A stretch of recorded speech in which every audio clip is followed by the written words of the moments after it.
तुकया भक्त मधुसूदन लेखांक 7 आज आपल्याला खेदाची बाब सांगण्यासाठी माझं मन जड झालं आहे. महाराष्ट्रातील पुणे जिल्हा हा पुण्यप्रद आणि धार्मिक क्षेत्राच्या दृष्टिकोनातून लौकिक असा जिल्हा आहे. परंतु आपल्या नीच वृत्तीच्या राज्यकर्त्यांनी विकासाची चुकीची धोरणं राबवून हा संपूर्ण पवित्र पंचक्रोशी परिसर आज प्रदूषित, अशांत व नद्या तर नरकमय करून टाकले आहेत. खेड व मावळ तालुक्याचा बराच मोठा भाग हा औद्योगिकीकरणासाठी जाहीर झाला आहे. इथे कोट्यावधी वर्षांपूर्वी निर्माण झालेल्या सह्याद्रीच्या पर्वतरांगामधील क्षेत्र भंडारा, भामचंद्र, तीर्थक्षेत्र इंद्रायणी, देहू, आळंदी या सांस्कृतिक आणि आध्यात्मिक पावनभूमीत चाकण तळेगाव परिसरात अनेक मोठमोठ्या उद्योगधंद्याच्या कंपन्या उभारल्या जात आहेत. वारकरी धर्माचा साक्षात्कारी पाया असलेल्या भामचंद्राला भंडारा, घोराडा या डोंगरांना या बिल्डर लोकांनी आपल्या विळख्यात घेतलं आहे.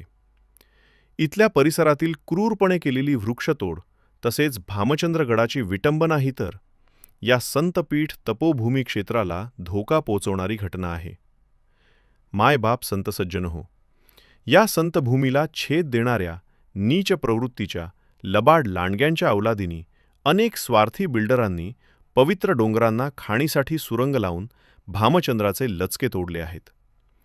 अशा प्रकारे जगद्गुरू तुकोबारायांच्या साधनाभूमीचे अस्तित्वच संपुष्टात आणण्याचा प्रयत्न चालवला आहे. आणि ही वस्तुस्थिती महान साधक तपोमूर्ती तुकया भक्त मधुसूदन महाराज यांना सहन होत नव्हती.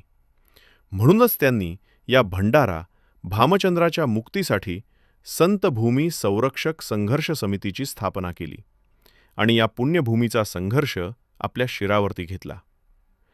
संपूर्ण जीवन एका ध्यासाने तुकोबारायांसाठी अर्पण करून वारकरी धर्माचे अधिष्ठान असलेल्या भंडारा भामचंद्र घोराडा पर्वतासाठी सर्वस्व पणाला लावले आहे.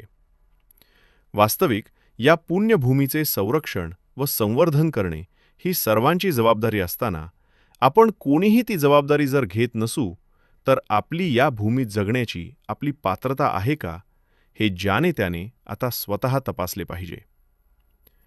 त्यागाविन का मिळेल आम्हा स्वातंत्र्याचे भाग्य, ही मधुसूदन महाराजांच्या भामचंद्र अक्षरसाकी ग्रंथदर्पणातील साकी आम्ही स्मरणात ठेवायला हवी. या प्रस्थापितांच्या विरोधात तुकया भक्त मधुसूदन महाराजांनी भंडारा भामचंद्र डोंगराच्या मध्यवर्ती शिंदे गावात अणुबांब बनवणाऱ्या अमेरिकन डाऊ कंपनी विरोधात संघर्ष उभा केला नसता तर या संतभूमीची फार मोठी हानी झाली असती. खूप मोठे संकट आले असते. MIDCमुळे आज इंद्रायणी रसायन झाली आहे. विकासाच्या नावाखाली एकांतिक भंडारा डोंगरात परमार्थाच्या नावाखाली आज बाजार मांडला जात आहे.